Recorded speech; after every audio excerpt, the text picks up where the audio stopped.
Reaching the highest rank in Master Duel is tedious, but not necessarily difficult, given that you have the time, the patience, and most importantly of all, a good deck.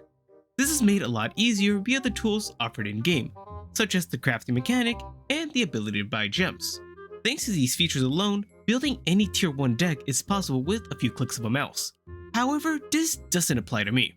I've decided to take on the ultimate Master Duel challenge. Starting off with 3 structure decks and a budget of 1500 gems per episode, I'll be attempting to climb the competitive Master Duel ladder till I reach Master Rank 1. No crafting, nor buying gems. I'll have to solely rely on my ability to outplay my opponent and the luck of the pool. This is Master Duel from Scratch. Hey guys, and welcome back to Master Duel from Scratch. Last week we kinda fell off going 6 and 4 during our duels. We got pretty unlucky and got paired up against some really tough opponents that were piloting some really tough decks. That being said, this deck is in need of some serious upgrading. On our last episode we tried playing the ritual aspect of our deck, but quickly ended up regretting it since it was so fruitless of a task.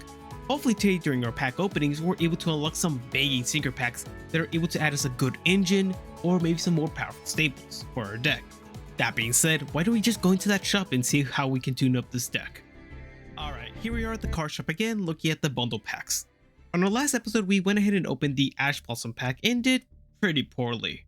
However, having Ash Blossom has been great. That's why I think we should probably pair her up with another hand trap. That's right, today we're going to be opening the Imperm pack. Just like Ash, Imperm has so much utility in our deck, and it's most likely not going to remain as a staple of our deck for the rest of the series. So picking it seems like a no-brainer for today's episode. With that being said, let's go 10 packs deep and see what we can get. Alright, no ultras in sight, but at least we do have quite a few supers. Let's see what we can get for first pack. Alright, I see nothing, nothing, or nothing. Oh, it's a Time Lord. These cards are pretty annoying to play against. Maybe we can add it to our deck. So far, not much for pack 1. Alright, on to pack 2 now. Alright, so as we can see, we have a super rare for this pack. So we have this, it's the shitty hand card, like Samurais, some Cybers cards. Oh, Cocytus. Not bad. If we had Alistair, that'd be kind of cool with the Magician Girls. What about the super rare? Oh, nice, it's Winged Pegasus. Again, this is another really good card if we ended up pulling the Dogmatica pack. That's right. But unfortunately, as of right now, we don't have it. Alright, on to pack 3 now. We have more garbage. Garbage. Oh wait, hold up. Did I just completely skip over the fact that we pulled Kashtira Ogre? Holy crap, okay. So this is going to be an immediate inclusion to our deck, to whatever we're playing today. Since this card is just phenomenal on its own. Any Kashtira monster we pull from here on out, it's going into the deck, no questions asked. Alright, but what else do we have in this pack? Another Manju, that's interesting. This completes our playset. Maybe we can go back to rituals today. I don't know though, it went pretty bad last time. Alright, so pack 4 seems to have holos as well. Oh wait, we have a secret holo. Ancient Gear Gadget. Terrible card. Oh, another Mary, Ritual Beast, Vampire Lord. Oh damn, another hidden holo. Into the Void? Oh my god, it's actually really playable of a card. This is probably going to the deck today. Alright, what's our actual holo then? Assault. Right, this isn't playable at all.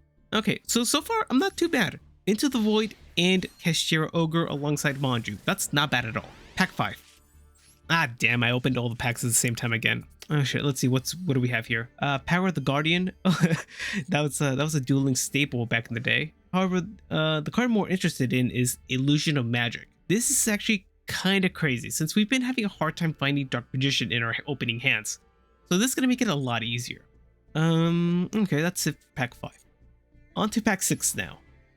And we have a holo. Maybe it's hidden or something. Alright, let's see what we have here. Oh cool, it's Bufo. Verdict Plant Dark Magician doesn't sound half bad at all. Oh, there's our super rare. It was hidden after all. Shang-Chi. I don't think there's much we can do with that though. Shame. Oh, there's another hidden holo. Link Slayer. And that's pretty much it. Not bad. On to pack 7 now, and you know what? We've been doing pretty well so far, at least compared to last time. Our pulls have been pretty crazy.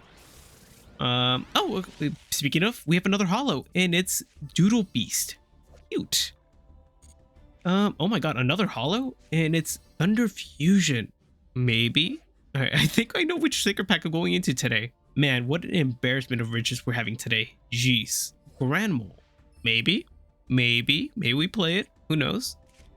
Alright, so we have Card Trooper 2. Don't mind if I do. And the actual holo for this pack is Priestess. Huh. Damn. We were unlocking so many secret packs today. Honestly, it's ridiculous. Alright. Alright, let's continue. We have 3 more packs to go. You're joking. Another holo? And oh my god, it's a royal. Host Forest. Wait. False alarm. This card's ass, actually. But that's kind of crazy though. We got a royal. Alright. What else do we have? Sidra. Nice, useful, I guess. Oh, Shuttle Core. Interesting. And that's that's too funny. In the same pack we pull Sidra, we pull Chimera Tech Dragon. Nah, no, we can't play these. We'd be forcing it too much. No, we're not gonna play them. All right, last 2 packs. Pack number 9. Oh, Bottomless Trap Hole. That's just good in general, actually. Really good trap card. A Danger Monster. However, it's one of the worst, but still a danger. It could have been worse. Aroma Angelica. Fun fact about me, actually. This used to be my favorite deck to play in the early stages of Duel Links, but not much else to talk about for this pack. Alright, last pack of the day, let's see what we can pull. So, I'm not too sure as to which direction I'm going to be taking for today's episode, but I'm really leaning towards Thunder Dragon. As you can see, we've unlocked 10 secret packs for today's episode, which could change our mind, but leaning towards Thunder Dragon. Alright, but enough talk. Let's see what the holo for this pack actually was. Oh my, you've got to be joking. This shitty card again? Fine, whatever. So we ended up pulling 12 super rares. No ultras, but 12 super rares is not that bad. It's nothing to scoff at least. As you can see, we have tons and tons of choices for our secret packs. Alright, give me a minute and I'll see what, Alright, give me a minute to think about what exactly I'm going to go into for today's episode. So, after looking through all my secret packs, I ended up realizing something. That being that we have a bunch of promotional free pulls available to us. And one in particular stood out to me. So, before I make any decisions for today's episode, I'm going to go ahead and open up this promotional pack and see if I can get lucky and actually unlock the Bestial pack. If you watched the last episode, you'll know that one of the decks we ended up facing was Bestial Dark Magician, and the deck is really powerful. It's the direction I want to take, if not Kashtira. And if we have the opportunity to pull it right here, right now, that'd be amazing. We'd be at a great head start and would make our deck 10 times better immediately. Alright, so I'm going to go ahead and pull the 1 pack and see if I can get lucky. Oh my god. We have a holo in this one. Please tell me it is an actual Bestial card and doesn't actually unlock something else. Oh my, it's an ultra rare. It's an actual ultra rare. Oh my god, another royal rare. Holy shit. But okay, let's not worry about that. It's a royal rare, that's crazy, but we care about the Bestial side. Alright, it's the Heretic card. I guess I can't get too angry. Really good Link monster. Wait. Oh my, this pack unlocks the Bestial pack. This card unlocks Bestial pack. Okay, we're in it. Oh my god, we're in it. Okay, no thoughts. We've decided. We're going 7 packs deep into the Bestial. There's no reason not to, honestly. No debating it. We're doing it. We're locking it in. Our luck today's been unbelievable, so I'm feeling really good about going to this pack. If we can pull like a Druid's Worm, Magnamut, or honestly any Bestial monster would be fantastic. Let's just hope we pull a couple of them. Maybe I'm being a little overzealous, but one can dream, right? All right. Dragon Kings of the Abyss coming right up. Okay, no hauls in the first pack. That's fine. We still have 6 more packs to go. Let's see what we can get though. Oh, Sword Soul Summit. Really like this card. I think more people should play this card in their Sword Soul decks. Not enough people do though. Okay. This pack was a dud.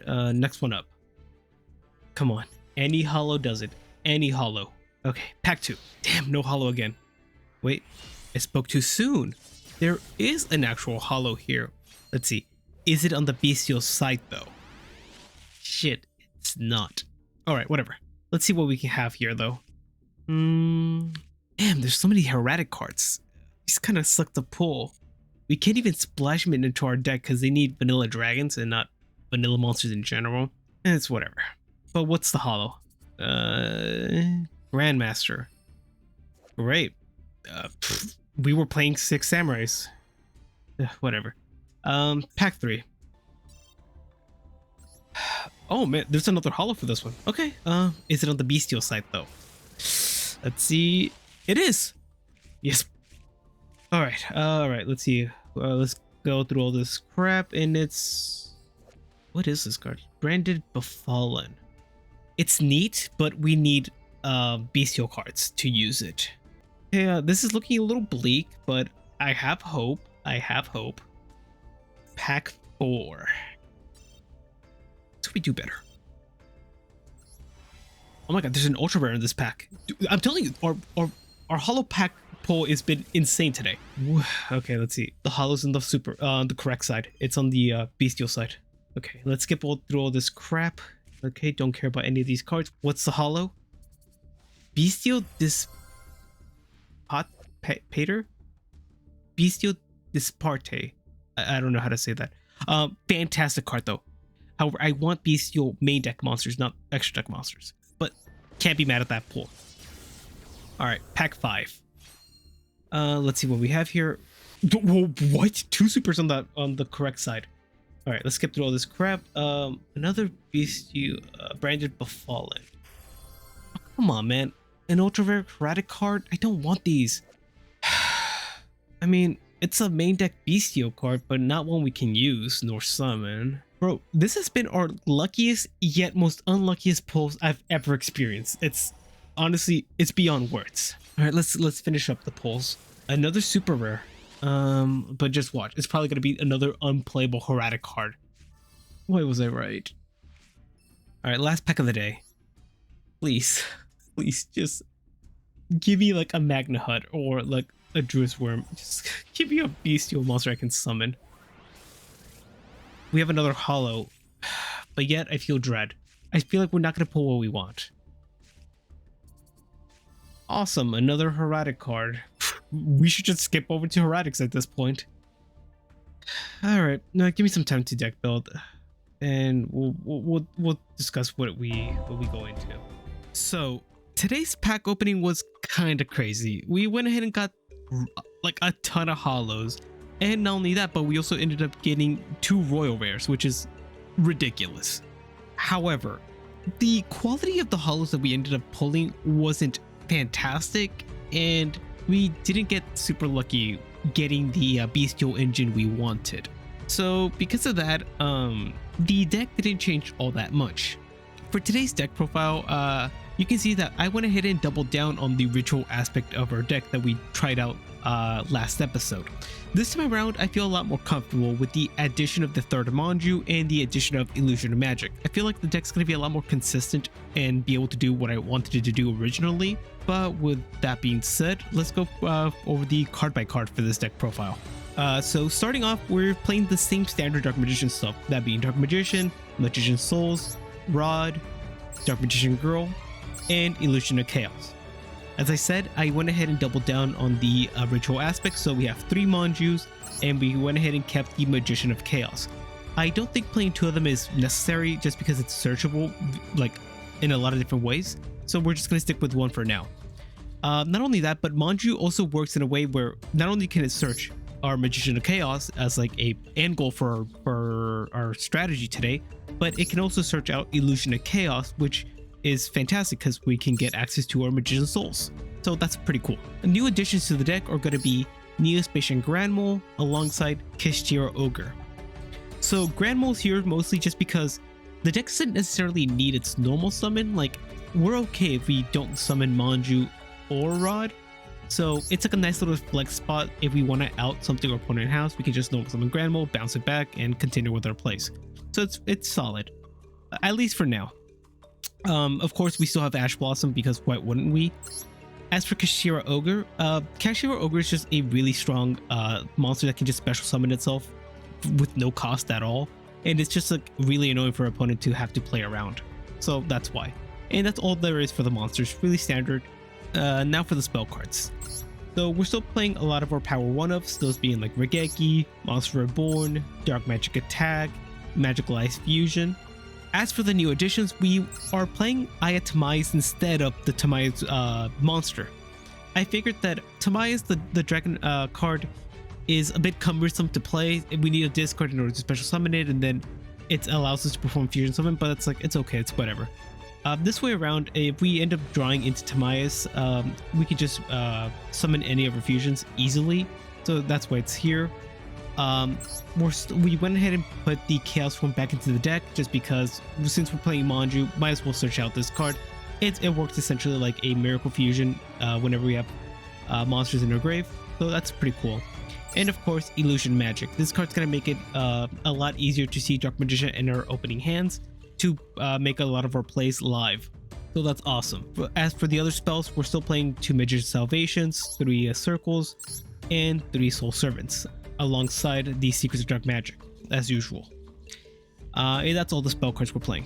Now for the trap cards. We're only playing 4 of them, and it's 4 of the best traps we have. Those being Bottomless, Storming Mirror Force, our newly added Imperm, and Eternal Soul. I think the deck is pretty concise as to what it wants to do. I wanted to cut this down to 40, but I didn't really feel like cutting anything. I could have cut the Grand Mole, but I don't think it's going to be that big of a deal if we have a 42 card deck. The deck is fairly consistent as it is. As for the extra deck, we're still playing the same fusion monsters. Nothing's changed there. So we'll do the rundown. Dark Magician Girl, the Dragon Knight, Dark Magician, the Dragon Knight, the Dark Magicians, Mister of Chaos, and of course Quintet Magician that we haven't made yet. The new addition we have here is Bestial Dispart. So this card's insane, and it's a bit cumbersome to make because the only way we can make this is by summoning any of our level 7 monsters like Kashira Ogre or any like Dark Magician monster. And in addition, we have to normal summon our Ash Blossom. So that's one of the cheeky ways we can make this card.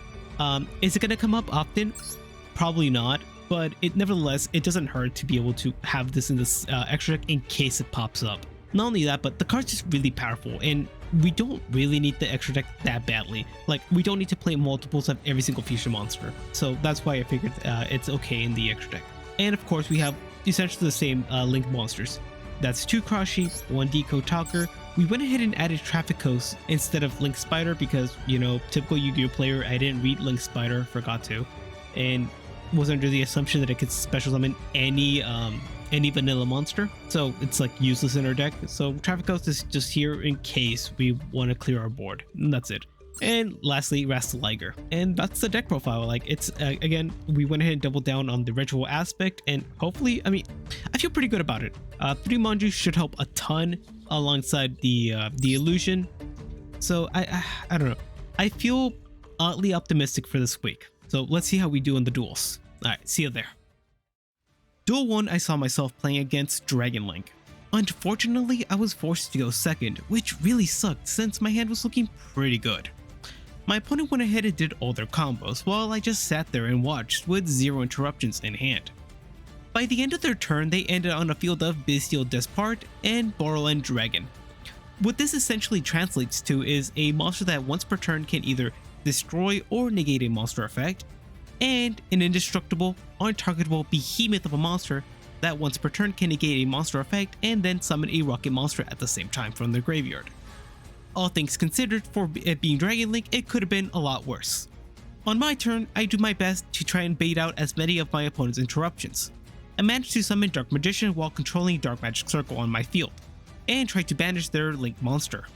However, they went ahead and chained their trap card, tributing their dragon and destroying my Dark Magician. I then normal summon Manju to see if I can start getting some ritual plays going.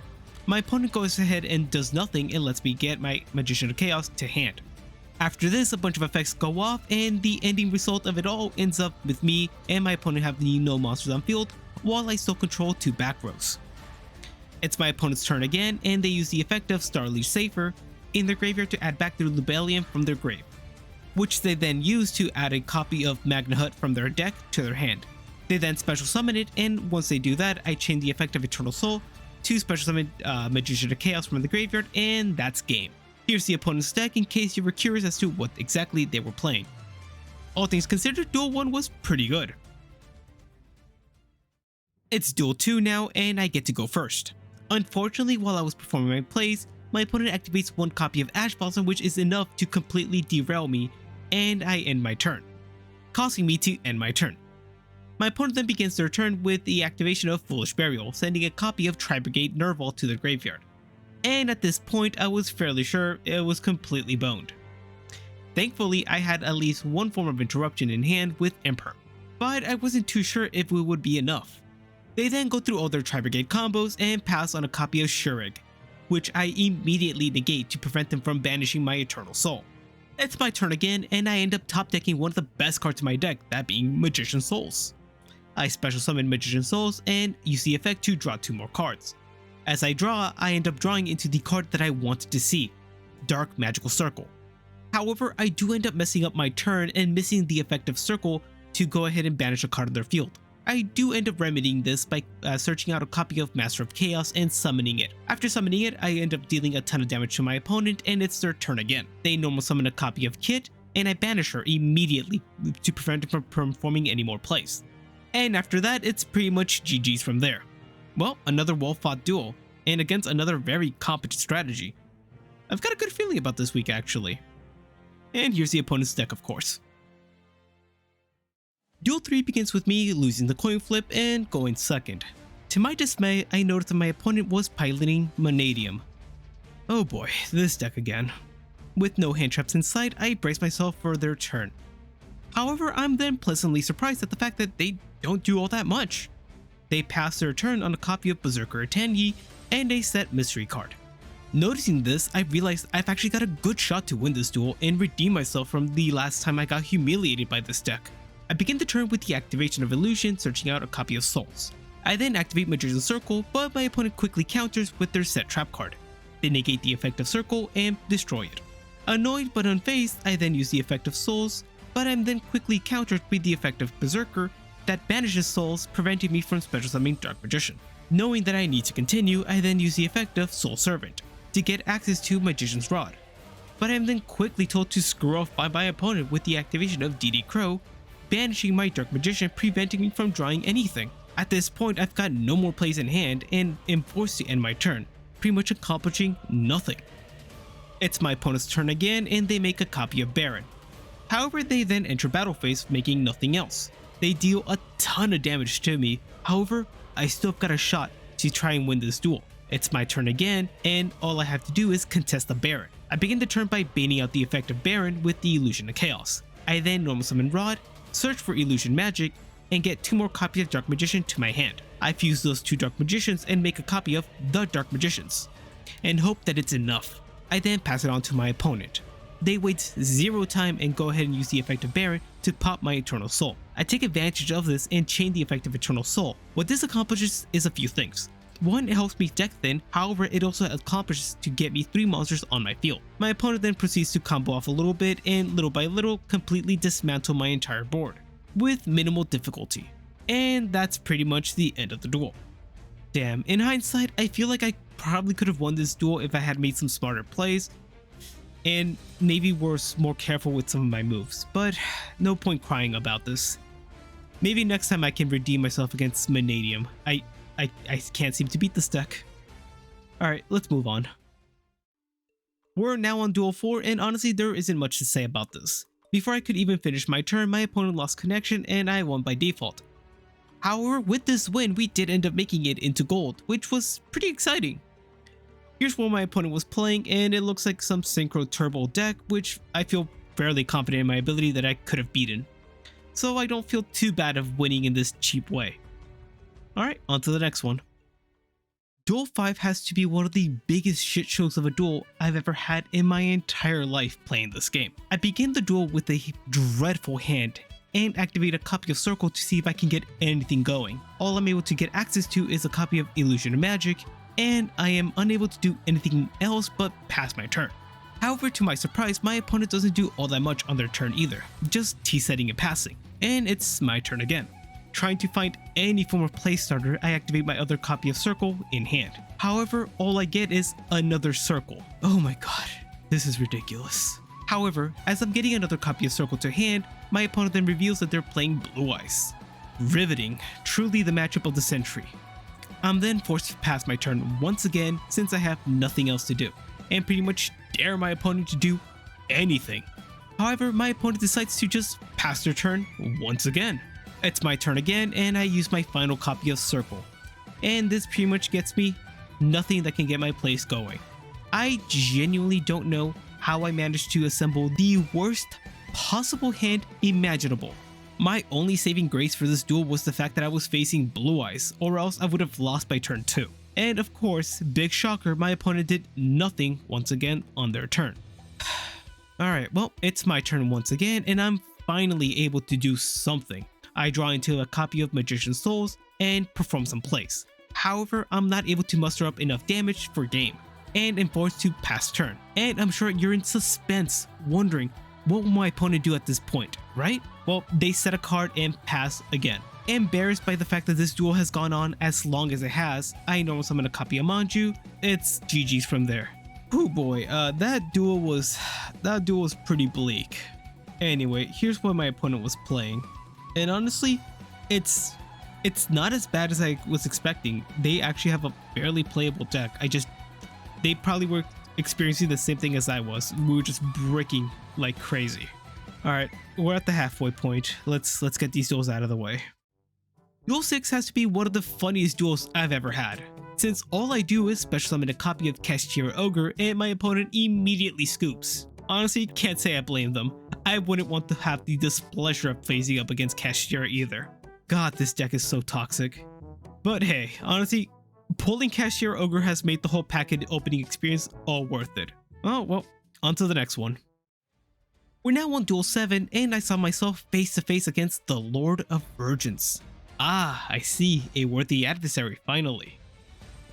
They go first and pass on nothing. Well, I guess I won't complain about this free W then.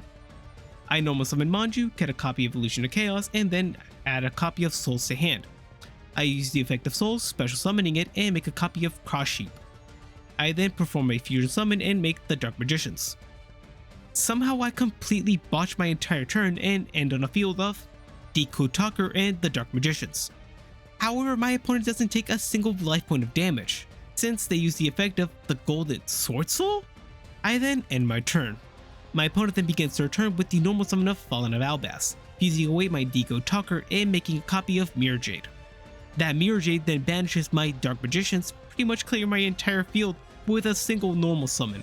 And before I knew it, they were controlling 3 big ass monsters on their field and made quick work of me. Oh man, I suppose the power of their virginity was too much for me to overcome.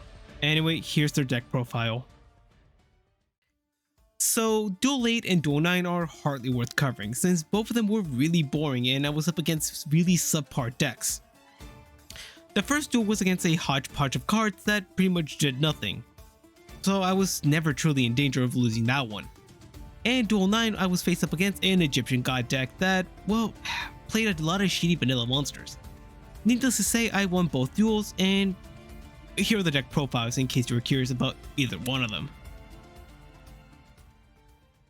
We're now at the final duel of the episode, and I was forced to go up against my current favorite deck, that being Sword Soul Tenyu. And to make things worse, my hand wasn't looking all that great. My opponent begins their turn with the special summon of Shatana and then following that up with the summon of Adhara, which they then use to synchro summon into a copy of Shishao. They use the effect of Shishao and add a copy of Taya for the next turn. Surprisingly enough, they end up just passing on a copy of Shishao alone and nothing else. Well, it's my turn now, and I draw into a copy of Manju. I normal summon my Manju and flinch to see if my opponent decides to use the effect of Shishao to negate the search effect. They don't, and then I take the opportunity to search for a copy of Illusion, which then gets me access to a copy of Souls. I use the effect of Souls, however, at this point my opponent decides to use the effect of Max C to draw on the special summon of Dark Magician. With Dark Magician on field, I then use the effect of Illusion of Magic to tribute it off to get access to 2 more copies. But my opponent tells me no with the activation of Ash Blossom, negating the effect. At this point of the duel, I'm forced to make a big decision. Do I take on the Max C challenge? Being very familiar with Sword Soul Tenyi, I know how easily this deck can just OTK out of nowhere if you give it a chance. So I decide that I'm better off just taking the Max Heat challenge. I perform a few plays and end on a field of 2 copies of the Dark Magicians. I use the first one to crash into Chi, and this then triggers the effect of the Dark Magicians to special summon a copy of Dark Magician and Dark Magician Girl, which coincidentally then gives me more than enough damage to end the game. And here's my opponent's deck profile, and yeah, looking at this looks like a pretty standard Sword Tenyu deck. Either my opponent bricked unbelievably horribly, or they were maybe just new to the deck and didn't know how to properly perform their plays. Well, whatever the case was, a win's a win. So with that, this concludes Master Duel from Scratch, Episode 3. It feels so good to say that I've finally made it to gold. And honestly, I'm feeling really good with the way I performed today. Finishing the episode with a record of 8-2 isn't half bad at all, especially taking into account the quality of decks we faced off against today. This makes this 8-2 record feel a lot better than the first time I got it. I honestly went into this episode expecting to do way worse given the fact that we didn't pull out many usable cards. That being said, this was very much a welcome surprise. Stay tuned for the next episode of the series because I have some very interesting ideas as to what direction I want to take this deck. But if you did end up enjoying today's episode and want to follow me on this journey to see the evolution of this deck, then make sure you hit the subscribe button so you don't miss an episode. And if this was the first episode you've seen of the series, then click right here to catch the last one. But with that, I've been Topsy. Have a wonderful rest of your day, and I look forward to our next encounter. Bye.